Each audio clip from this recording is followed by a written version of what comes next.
Welcome back to War Thunder and welcome aboard one of the kind of strangest vehicles that you can directly purchase within War Thunder when it comes to aviation. I'm talking about the fantastic Do 335 B-2. Now this vehicle is kind of a world of extremes. Extreme firepower, extreme speed, extreme lack of control to a certain degree, and many people rightly said this is a bit pay to win, but it's really not. I mean, there are vehicles completely performing in a different league than this one, battle rating by battle rating, or you know, just by simply looking at the Japanese tech tree with their premiums. The Do 335 kind of is extreme, as I mentioned. It gets an air spawn. It has three 30mm Mk103 cannons with 350 rounds of ammunition, and to that, two 20mm MG151 with 400 rounds of ammunition. That is a lot of firepower. The top speed is listed with 750 kilometers an hour. On the stacked card right now, it might be a bit higher. In dice, it can go really extreme. The climb rate is not the best, but two engines let you survive head-on, so when you take engine damage you still can return to base with a single engine. It has also the ability to carry bombs, and that might make it interesting for tank RB. So not just does the 30mm have the ability to load HWAP with 95mm of penetration at 10 meters and 90 degrees of angle of attack, but, you know, I guess lightly armored vehicles know the devastation of a Horton, so this has three of the 30mm MK103s.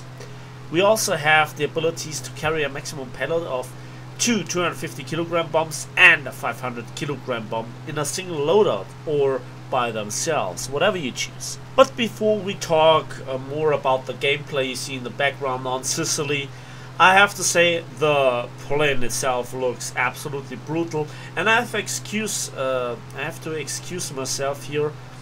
First of all, I'm still a bit sick, as you can hear in my rough voice, and I also spent a lot of time testing one specific vehicle that you might see in a tank review within the next few days. Again, the initial 1 week of playing it was gifted by Gaijin with a test drive, but I was successful enough that I actually got the vehicle by now for the regular using, so to speak. So, the Do 335, what else is to mention there? Yeah, well, yeah, the engines tend to overheat and you have to use mech quite excessively. And when the engines have the drop in critical temperature for the engines, you can't use WEP at all. 3 seconds and you're about to overheat. That is not good. That is pretty bad, in fact, and limits the use of this vehicle. So it always is about the income for premium vehicles. What are we looking at? So for a normal day with a premium account, we are looking at a research point modifier of 516% and a Silverline income of 690%. Compare this with the D13, we have 564 RP, so that's the same, and Silverline's is 810, so that's quite higher. This vehicle once had a 2.8 modifier in front of the calculation, so yeah, there's that. So I avoided the head-on with the Spitfire, and in a game before I actually met the Spitfire pilot and he made quite a fight. This Spitfire pilot here, well, he kind of felt the burst mess of 3 30mm and 2 20mm, which is quite nasty. We are talking here about 10.8 kilograms of burst mass. That's just lethal, especially when you think about mine shells, and especially if one or maybe two of the 30mm hit and work. So that's quite something. Now, I never thought about this vehicle being good, but I further have to investigate. Remember, this is just the first impressions. Do I like the vehicle? Yes. And now we can see that I actually can run away from a Spitfire. I'm pushing it into a hard dive, giving all my altitude up. The Spitfire just went too close into the clouds. There was just no way I could really go for it. And there you can see the speed. Oh, nearly 850 kilometers an hour in a dive. That's really fast. The Spitfire is keeping up, and I tried to bait him for my teammates here in, you know, with their B-409s and Focke-Wulfs. They just have a very hard time catching up.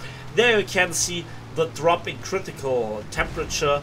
Now I have to lower the throttle, and immediately the Spitfire catches up. It's just a Mark 9. That's your worst nightmare. Even the Griffins don't have, for me personally, the fuel factor that the Mark 9 in any of its variations, especially the LF Mark 9 has. And this Spitfire, well, he can put up a fight against 4 German planes, but you know, it requires then a very good pilot to actually come out of it alive for kills. Yet it is able to do so, and there is an A-26 Invader. About the handling of the Do 335, well, it's kind of strange. First of all, it's heavy, it's sluggish. The climb rate is more like on a medium bomber niveau, so to speak. And yet the controlling, as you can see, is quite nasty, but the gun power just hits home, and I get the kill on the A-26B. Regarding it being a medium bomber, well, oh, a casual P-51 kill, don't remember that. Well, never mind. I tried to zoom climb the Tempest, but it was not to be, and yeah, you can see how sluggish this plane is. However, there's a sweet spot, if I remember correctly, it's about 500 to 550, with careful deploying all the flaps. You can really have moments of crazy turn rate. You can't keep up that turn rate. Don't mistake this for a turn fighter, but when you're using boom and zoom tactics, you should always keep the ground in mind. But also then when you're in a, you know, exit route in the zoom phase, you have to come around, and this vehicle just does the job. And that is something that I really like about this vehicle, that when you come in hot and you miss the target or you blow it up and there are some people trying to follow you but you have enough speed, you actually can turn around with a certain amount of distance, which a lot of the Focke-Wulfs just simply can't. This Spitfire here evaded and I got a hit in it. Not quite sure if it was a 20mm or a 30mm hit, and he follows me. Again, the oil is overcooking. You have no access to the oil cooling actually, but just the radiators for the water, I guess. And that is a problem. Again, you can see the second I activate web, I go red into the blinking and critical oil temperature.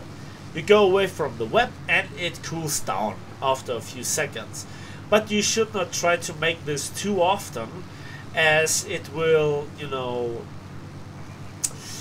kind of damage the engine over time. But German engines are a bit more forgiving in this respect than other nations' engines.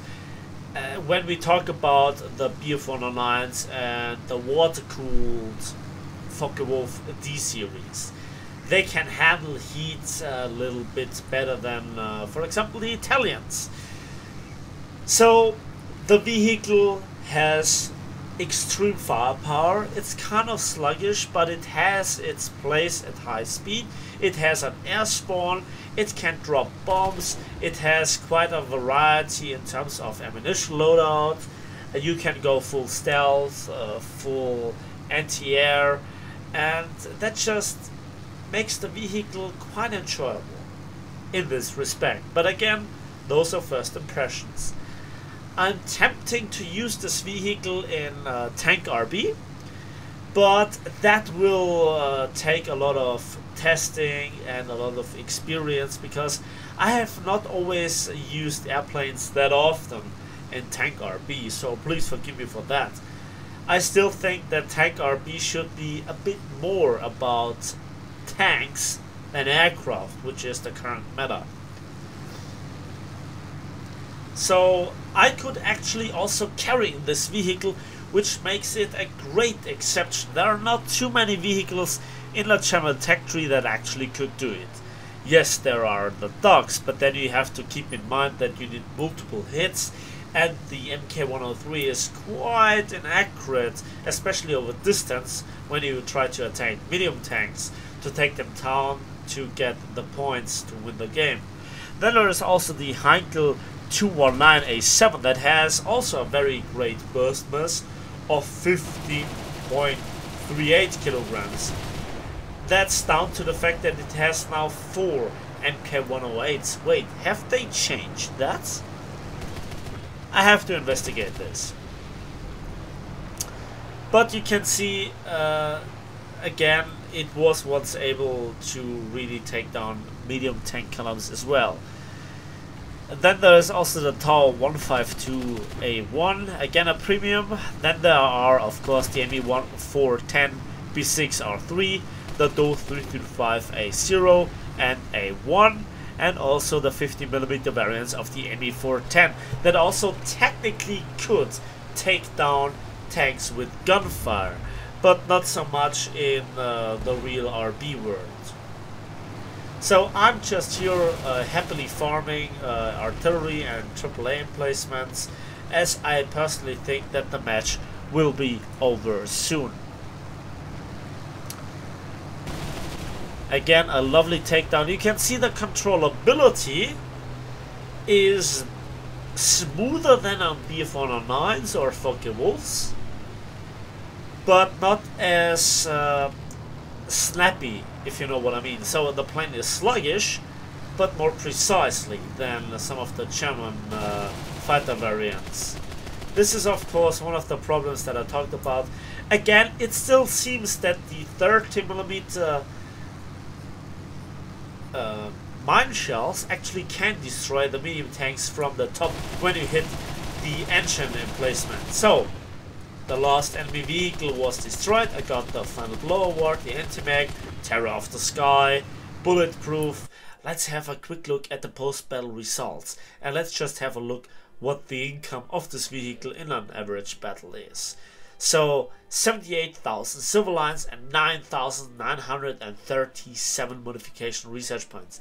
I'm currently not researching anything, so that's the reason why I got just this low income. 3 targets destroyed in this kind of sluggish heavy fighter. Yeah, that's quite something. So that's my first impressions on the Do 335 B-2. It is a very special, very unique vehicle. I still kind of like it for the first impressions, but I think there is more than just RRB for this vehicle.